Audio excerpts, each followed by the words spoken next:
O débito pode ser pago com desconto à vista de 20% até o dia 27 de março. E não tem necessidade de trocar o carnê. Veja agora nessa reportagem.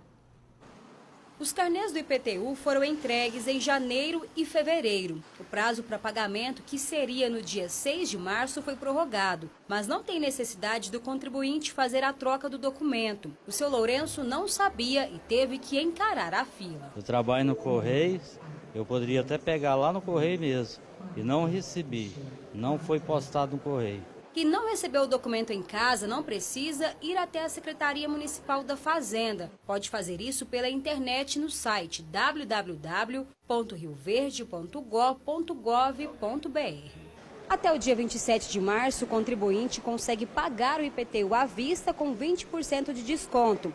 A Secretaria Municipal da Fazenda espera arrecadar esse ano com imposto aproximadamente 38 milhões de reais. Dados da Secretaria mostram que cerca de 25% dos contribuintes estão inadimplentes no município. Eles também conseguem desconto apenas nos juros e multas por meio do programa Recupera. O prazo também acaba em março. O Recupera é um programa do governo executivo, que é uma lei aprovada em 2018. Nós tivemos 2 prorrogações para ela.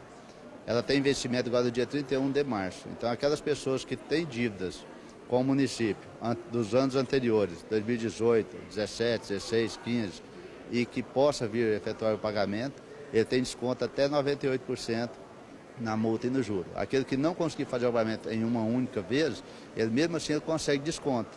Os descontos vão reduzindo de acordo com a extensão do prazo, mas mesmo assim ele consegue negociar com desconto e parcelar dentro da sua capacidade de pagamento. Esse ano, o reajuste no imposto, de acordo com a correção monetária, foi de 2,55%. Idosos e pensionistas que recebem até 2 salários mínimos e possuem um imóvel estão isentos do pagamento, mas para isso tem que comprovar e fazer um cadastro. A lei permite que o aposentado e o pensionista, requerendo ao município e tendo alguns atributos, não incida o tributo pelo pagar.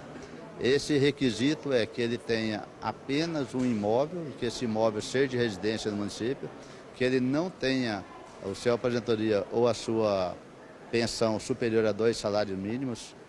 Então ele pode requisitar isso a cada 2 anos. Ele tem de fazer prova de vida no município, é um termo que é muito popular utilizar. A cada 2 anos ele tem de vir na Secretaria da Fazenda fazer o seu recadastramento. O seu Eurípides aproveitou o desconto para pagar o imposto dos 3 imóveis da família. Não tem problema, vai ficar tudo ok.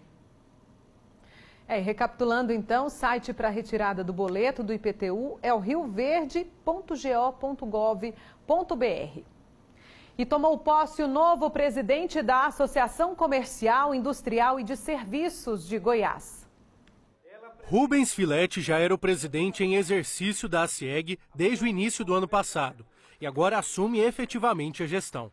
A ACIEG é a Associação Comercial, Industrial e de Serviços de Goiás. Rubens fica na presidência até 2023 e promete iniciar novos projetos para atrair parcerias e ajudar no desenvolvimento econômico do Estado.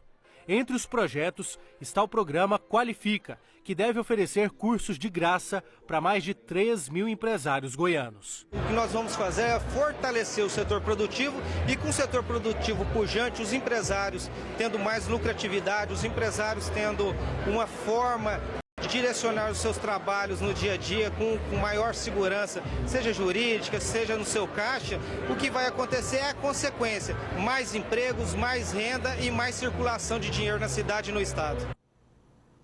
E agora vamos falar sobre o estádio Mozar Veloso do Carmo de Rio Verde. Olha, o estádio é do estado de Goiás, mas quem administra, cuida do local é a Prefeitura de Rio Verde, através da Secretaria Municipal de Esporte e Lazer. Assim como outros 2 ginásios aqui da cidade. Só que o município quer devolver essa responsabilidade ao estado. Entenda por quê na reportagem de Marcos Moreira e Wesley Carvalho. O estádio Mozar Veloso do Carmo já foi sede de diversos eventos em Rio Verde, no sudoeste goiano. Mas o principal atrativo do espaço era mesmo as partidas de futebol, principalmente do Campeonato Goiano. O último jogo realizado aconteceu no dia 13 de outubro no ano passado, entre Rio Verde e Aparecida. De lá para cá, as instalações do estádio caíram em total abandono. Gols com as redes rasgadas, inúmeras ações de vândalos. Os estragos estão por todos os lados, dentro e fora do campo. Desde então, o local está fechado e agora a prefeitura decidiu devolver a responsabilidade para o Estado. Nesse primeiro momento, o governador e o secretário não têm interesse nesse momento de fazer a doação, chegamos à conclusão que o município também não teria interesse em continuar com a gestão dessa praça esportiva. A devolução envolve também 2 ginásios esportivos da cidade. Os 2 ginásios, o Jerônimo Martins e o Heráclito, existe um processo de doação em andamento, em fase final já. Existe uma lei do Estado que permite a doação para os municípios. Com base em um projeto de reforma ainda de 2010 e em laudos feitos pelo Corpo de Bombeiros e pela Vigilância Sanitária, a Secretaria Municipal de Esportes solicitou à Secretaria de Obras do município que fizesse uma espécie de orçamento para saber quanto ficariam as melhorias gastas aqui no estádio. Mas, de acordo com a Prefeitura, o valor estimado em mais ou menos R$1 milhão seria inviável para a administração municipal. Chegamos à conclusão que, como não existe nesse primeiro momento o interesse do governo do estado em fazer a doação dos estádios, que nós também não iríamos investir, gastar R$1 milhão numa casa alugada. Então, vamos lá as respostas do Estado sobre esse pedido da Prefeitura de devolver a administração do estádio e dos ginásios também. A Secretaria de Estado de Esporte e Lazer mandou nota dizendo que o termo de cessão de uso do estádio Mozar Veloso do Carmo para a Prefeitura de Rio Verde foi publicado ano passado novamente e que continua em vigor. Ou seja, a Prefeitura ainda está com a responsabilidade de arcar com a manutenção do espaço. Que o processo para o cancelamento do termo de cessão está sob análise da Procuradoria Setorial da Secretaria Estadual de Esporte. Após a conclusão desse processo de cancelamento do termo de cessão de uso, é que a Secretaria de Estado de Esporte e Lazer, com a Superintendência de Segurança e Infraestrutura Esportiva, vão fazer uma vistoria no estádio para avaliar quais intervenções serão necessárias. E nós questionamos também sobre o pedido da Prefeitura ao Estado, para que a propriedade dos ginásios também fosse transferida de vez para o município de Rio Verde. E nós recebemos essa resposta agora, eu vou ler aqui para vocês. Olha, o Estado disse que os 2 ginásios continuam sob a gestão da Prefeitura de Rio Verde, com o termo de cessão de uso em vigor.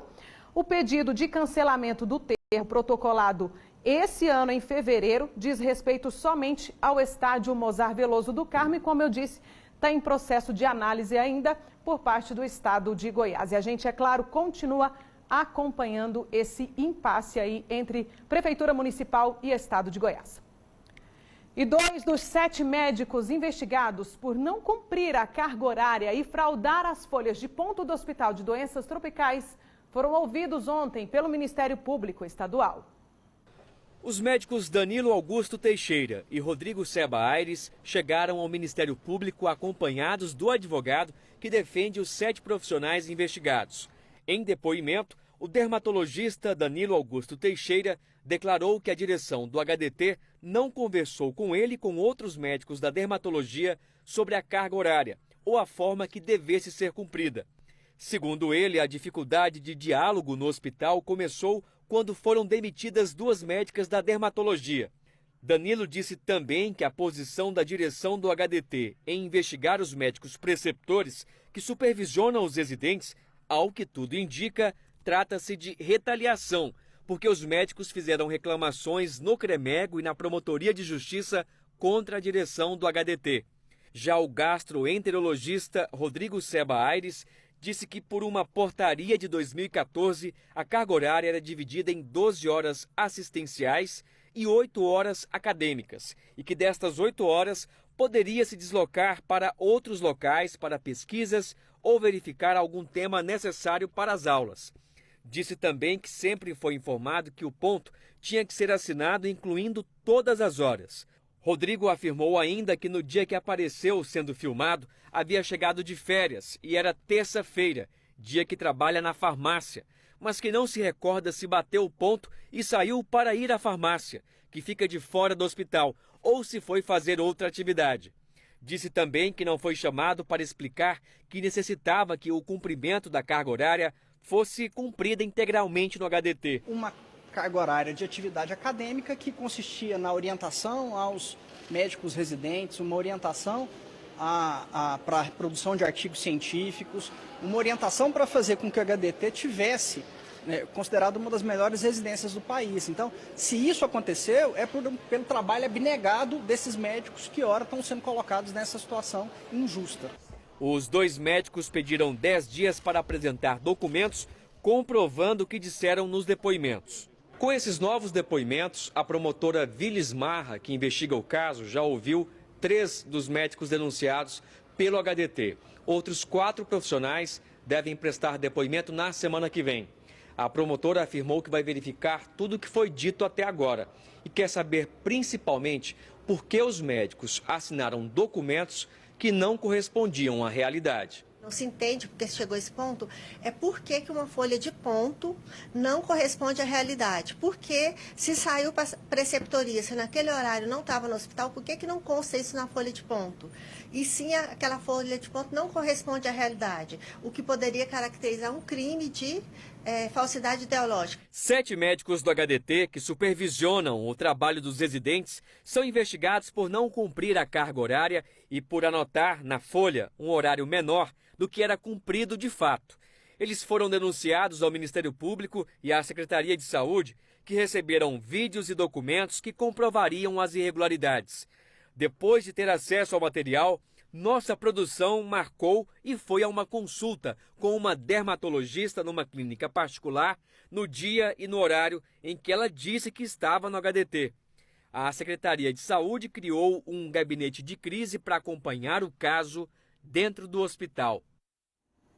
A Secretaria de Saúde de Goiás disse que não fez e nem fará julgamento prévio sobre os profissionais em questão e que reconhece o trabalho e a qualidade de todos os trabalhadores do HDT. A Secretaria disse ainda que segue com o gabinete de crise implantado para levar equilíbrio à gestão do hospital. Os novos diretores ainda não foram nomeados e uma portaria foi publicada no dia 28 de fevereiro, regulamentando a carga horária de médicos do HDT ligados ao programa de residência médica. Bem, em Rio Verde tem o primeiro caso suspeito de coronavírus. É uma profissional da área da saúde que viajou para a Europa e visitou alguns países da região e retornou para Rio Verde na última semana. Segundo a Secretaria de Saúde de Rio Verde, alguns dias após chegar na cidade, ela apresentou sintomas semelhantes ao de uma gripe. A mulher recebeu atendimento médico e foi orientada a ficar em isolamento em casa. Exames para a confirmação da doença foram encaminhados ao LACEN e a expectativa da Secretaria de Saúde de Rio Verde é que fiquem prontos até a sexta-feira, até nessa sexta-feira, ou seja, amanhã. E hoje nós estamos recebendo aqui no estúdio o secretário de Saúde de Rio Verde, Eduardo Ribeiro, que vai falar sobre como o município está se prevenindo contra o coronavírus. Né, secretário? Boa tarde para o senhor, seja muito bem-vindo. Exato. Esse caso suspeito agora de coronavírus aqui na nossa cidade é em primeira mão aqui para os nossos telespectadores, né? Foi divulgado hoje. Sim, é uma situação que nós aguardamos já. Nós não temos dúvida de que o corona estará presente em nossa cidade muito em breve. E são as medidas que nós tomamos quando nós detectamos um paciente que possa vir, né? Esse é um caso suspeito. Esse é um caso apenas suspeito. Nós tivemos um caso suspeito até pouco tempo atrás de uma pessoa que reside aqui em Rio Verde, mas acabou que ele foi a Jataí e lá ele foi internado, que também foi descartado, ou seja, mas nós podemos esperar que o corona vai chegar a Rio Verde. Isso é ponto que já a pandemia está no mundo todo e Rio Verde não será diferente. Sobre esse paciente que está sob suspeita, esse profissional de saúde, como é que está sendo feito? Está sendo feito um isolamento? Está em casa? Está no hospital? Como é que está sendo feito isso? Sim, ele está em casa. De 80% a 85% dos casos de coronavírus, segundo a Sociedade Brasileira de Infectologia, ele não é necessário internação hospitalar. O paciente apenas ele é isolado, quando a gente diz isolamento respiratório. Então, isso pode ser feito em casa, sem nenhum problema com relação a acompanhamento, porque as autoridades de saúde, tanto da vigilância epidemiológica quanto do Estado, eles acompanham esse paciente, o dia a dia desse paciente, a evolução desse paciente, né, independente de setores onde mora, ou seja na zona rural, urbana, enfim. Esse paciente ele é monitorado. O período incubatório da doença, ele leva aí de 5 até o máximo de 14 dias. Geralmente se dá entre o 5º e o 10º dia, né, que o paciente teve contato com o vírus. Então, a partir desse momento, essa quarentena desse paciente, se manifestar algum sintoma de gripe, né, uma tosse, uma febre alta, uma febre que vai e vem, uma dor no peito, né, falta de ar, esse paciente ele deve prontamente buscar o atendimento de saúde e isso aí ele já vai ter toda a recomendação e vai ser observado clinicamente por um médico de nosso pronto atendimento. Esse médico vai determinar qual seria o isolamento que esse paciente deve receber. Certo. E ali ele terá toda a nossa atenção. Tá certo, eu vou pedir para o senhor continuar com a gente. Nós vamos continuar a falar sobre esse assunto, que na verdade está circulando todo mundo, né? O mundo inteiro está falando sobre o coronavírus, sobre essa preocupação. Se você aí de casa tem alguma pergunta aqui para o secretário de Saúde, pode mandar. Nosso WhatsApp está aí na tela, é o 98445.1000. Daqui a pouquinho a gente volta a falar com o senhor, secretário. Perfeito. Bom, e a seguir, a crueldade como uma adolescente foi assassinada aqui em Rio Verde. A Polícia Civil desvendou o caso e, ao vivo, o delegado de homicídios vai falar sobre isso. Mas agora, quem vai me ajudar a chamar o intervalo é a Anne Vitória, lá do Residencial Maranata.